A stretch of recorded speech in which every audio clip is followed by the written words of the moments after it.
बवासीर की बीमारी बहुत ज़्यादा कॉमन है। ऑल ओवर द वर्ल्ड तकरीबन 80% लोग ऐसे होते हैं जिनको लाइफ में किसी न किसी स्टेज पे बवासीर का मर्ज हो जाता है।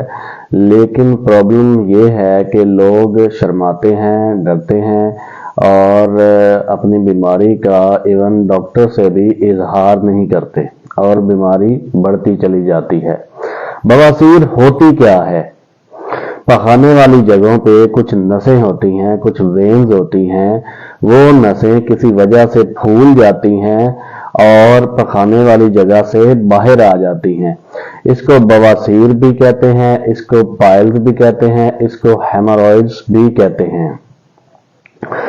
इसकी अलामात क्या हो सकती हैं? आपको पखाने वाली जगह पे दर्द होगा, पखाने वाली जगह पे खारिश हो सकती है, पखाने वाली जगह से ब्लीडिंग हो सकती है, सुर्ख रंग का फ्रेश ब्लड बह सकता है, या फिर म्यूकस डिस्चार्ज होगा। रेशे की तरह का मादा जो है वो पखाने वाली जगह से डिस्चार्ज होगा। वो कौन सी वजूहात हैं, वो कौन से रिस्क फैक्टर्स हैं जो पाइल्स यानी बवासीर का मूजब बनते हैं? नंबर 1 पे एज। वैसे तो किसी भी उम्र में हो सकता है, लेकिन ज्यादा उम्र जिन मरीजों की होती है उनमें ये ज्यादा कॉमन है। इसके अलावा बवासीर की बड़ी वजह कॉन्स्टिपेशन है, कब्ज है, और आजकल जो ट्रेंड पाया जाता है कि मोबाइल लेके बैठ जाते हैं वॉशरूम में और मोबाइल यूज करते रहते हैं, आधा आधा घंटा वॉशरूम में बैठे रहते हैं, तो ये भी इसकी एक वजह है कॉन्स्टिपेशन होने की, कब्ज होने की। इसके अलावा जो लोग पानी का कम इस्तेमाल करते हैं, वाटर इनटेक जिनकी कम है, उनको भी बवासीर होने के चांसेस ज्यादा होते हैं। इसके अलावा वो लोग जो ज्यादा जंक फूड खाते हैं, पिज़्ज़ा, बर्गर वगैरह, या फिर जो है रेडीमेड फूड होती है, और फाइबर डाइट जो है वो कम लेते हैं, फ्रूट्स, वेजिटेबल्स वगैरह। तो और जो लोग स्मोकर्स होते हैं, स्मोकर्स में भी कॉन्स्टिपेशन ज्यादा होती है। प्रेगनेंसी के दौरान बवासीर हो सकती है, लेकिन वो हार्मोनल होता है। जब प्रेगनेंसी खत्म होती है तो वो खुद ब खुद ठीक हो जाती है।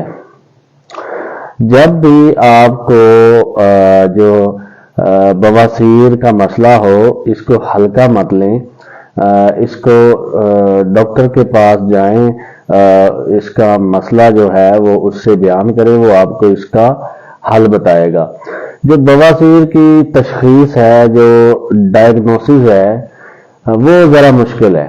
उसका वजह ये है कि मरीज जो है, एक तो है शर्माता है और डॉक्टर से खुल के बात नहीं कर सकता। तो उस वजह से जो है ना, बवासीर की जो डायग्नोसिस है वो बनाना ज़रा मुश्किल होता है। कुछ मरीज शर्माते हैं, तो उसमें आप मरीज से ये भी कह सकते हैं कि मरीज अपने मोबाइल से जो है ना फोटो बना के, जो पखाने वाली जगह पे बवासीर का मौका है या वहां पे कोई मैस है, तो वो उसकी फोटो बना के डॉक्टर को दिखा सकता है, अगर वो दिखाने में शर्माता है तो। इससे भी डायग्नोसिस बनाने में हेल्प मिल सकती है। इसके अलावा जो है डॉक्टर डिजिटल रेक्टल एग्जामिनेशन करता है। ये एक मुआयना होता है पखाने वाली जगह का, जो डॉक्टर उंगली डाल के जो है ना वो चेक करता है कि जो बवासीर का मौका है उसके अलावा कोई मैस तो नहीं है, कोई गिल्टी तो नहीं है, कोई थैली तो नहीं बनी हुई। अगर डॉक्टर को महसूस हो कि मौके के अलावा भी बवासीर के मौके के अलावा भी कोई चीज है, तो इसके लिए और भी इन्वेस्टिगेशन टेस्ट किए जा सकते हैं। एक टेस्ट होता है एंडोस्कोपी, या फिर कोलोनोस्कोपी की जा सकती है। ये एक कैमरे वाला टेस्ट होता है जो पखाने वाली जगह पे कैमरा अंदर ले जाके उसका मुआयना किया जाता है।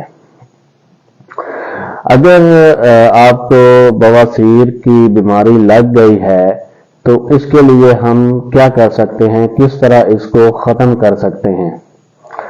دوستو، نارملی جو بواسیر کی بیماری ہوتی ہے، جو ماڈریٹ ہوتی ہے، مائلڈ سی تھوڑی سی ہوتی ہے، وہ خود بخود ہی ٹھیک ہو جاتی ہے، اس کا کوئی علاج کرنے کی ضرورت نہیں ہوتی۔ جو مائلڈ سے ماڈریٹ کنڈیشن ہوتی ہے وہ ذرا سا ڈائٹری چینجز سے، جو لائف سٹائل چینجز کرنے سے وہ بہتر ہو جاتی ہے۔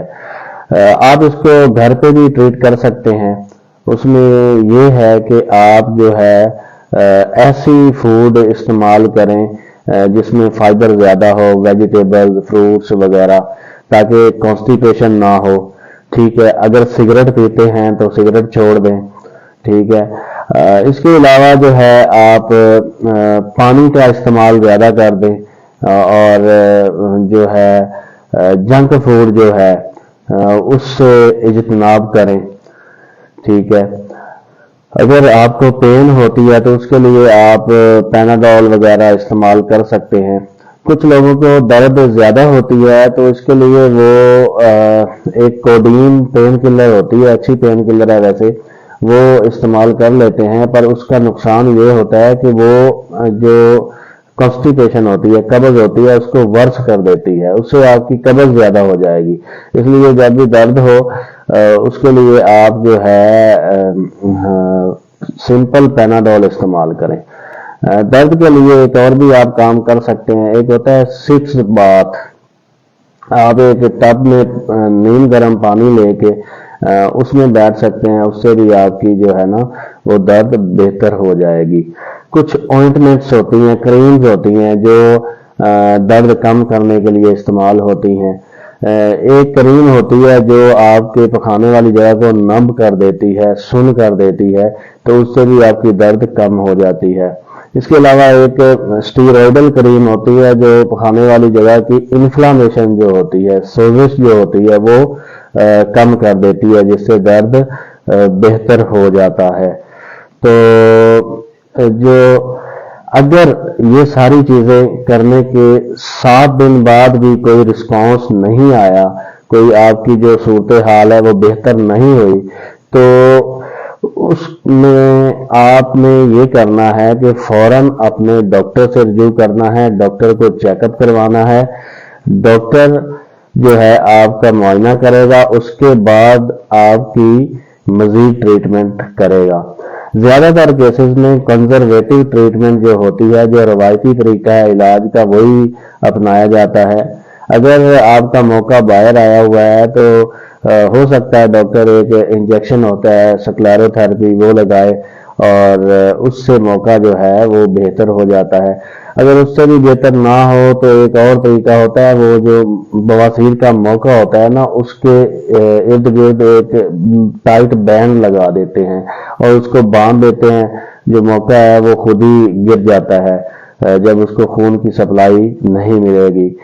تو جو سرجری ہوتی ہے وہ سب سے آخری حل ہوتا ہے، جب بواسیر بالکل کنٹرول میں نہ آ رہی ہو، تو